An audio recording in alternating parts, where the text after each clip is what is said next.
तुम्हाला जर मुख्यमंत्री माझी लाडकी बहीण योजनेचा मार्च आणि एप्रिल महिन्याचा हप्ता जर मिळाला नसेल तर काय करायला पाहिजे आणि तुम्हाला कसे पैसे मिळवता येईल।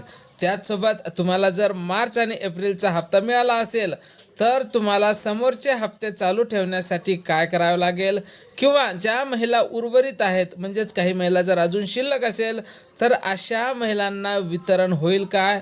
तर लाडक्या बहिणींनो, सर्वच लाडक्या बहिणींसाठी एक महत्त्वपूर्ण माहितीचा व्हिडिओ आपण बनवलेला आहे। अगदी 30 सेकंदाचा असणार आहे।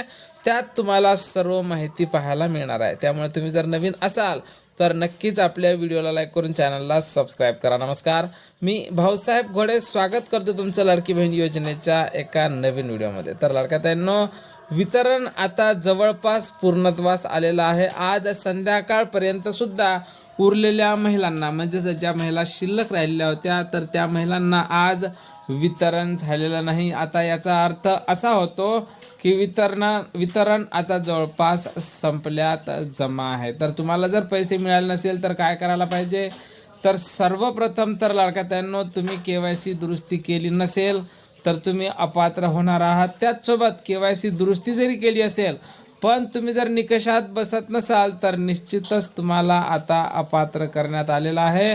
आणि लाडकी बहीण योजनेच्या वेबसाईटवर पोर्टलवर आता KYC दुरुस्तीसाठी किंवा नवीन KYC साठी कसलंही ऑप्शन उपलब्ध नाही। त्यामुळे तुम्हाला आता कसलाही पर्याय नाही।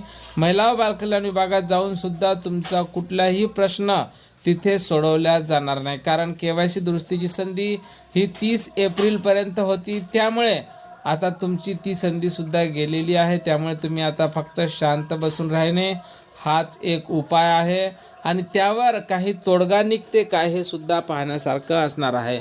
मात्र गेल्या वर्षी नवीन KYC करणारवाल्यांसाठी अशी माहिती समोर आली होती की प्रत्येक वर्षी दरवर्षी जून जुलै या 2 महिन्यात KYC करणे अनिवार्य असणार आहे। तर पुढचा महिना हा जून महिना आहे।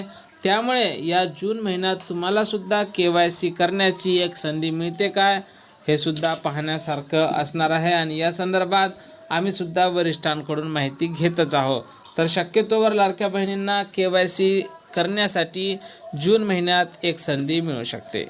आणि त्यानंतर तुम्हाला जर हप्ता मिळाला असेल तर पुढच्या हप्त्यासाठी तुम्हाला काय करावं लागेल, तर लाडक्या बहिणींनो, तुमचं अभिनंदन, तुम्ही आता इथून पुढच्या सर्व हप्त्यासाठी पात्र असणार आहात। तुम्हाला काहीही करायची गरज नाही। फक्त तुम्ही तुमची DBT स्टेटस चेक करत राहा आणि बँकेची eKYC सुद्धा वेळोवेळी करत चाला। त्यामुळे आता तुम्हाला समोरच्या हप्त्यासाठी काहीही करण्याची गरज नाही। त्यामुळे तुम्ही आता निष्काळजी राहा आणि तुम्ही समोरच्या सर्वच हप्त्यासाठी आता पात्र असणार आहे। मार्च आणि एप्रिल हप्त्याचं वितरण हे आता जवळपास संपल्यात जमा आहे।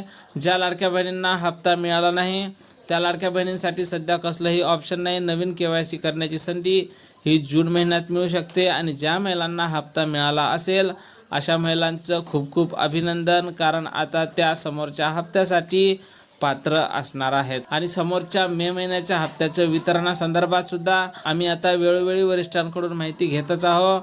21 आणि 22वा हप्ता जमा झाला। आता 23व्या हप्त्याच्या वितरणासंदर्भात आम्ही वरिष्ठांकडून वारंवार माहिती घेत आहोत। जशी काही नवीन माहिती, नवीन अपडेट आपल्याकडे उपलब्ध होईल, सर्वप्रथम त्या संदर्भातला व्हिडिओ तुम्हाला आपल्या चॅनलवर पाहायला मिळणार आहे। त्यामुळे तुम्ही जर नवीन असाल तर नक्कीच आपल्या व्हिडिओला लाईक करून चॅनलला सबस्क्राइब करा।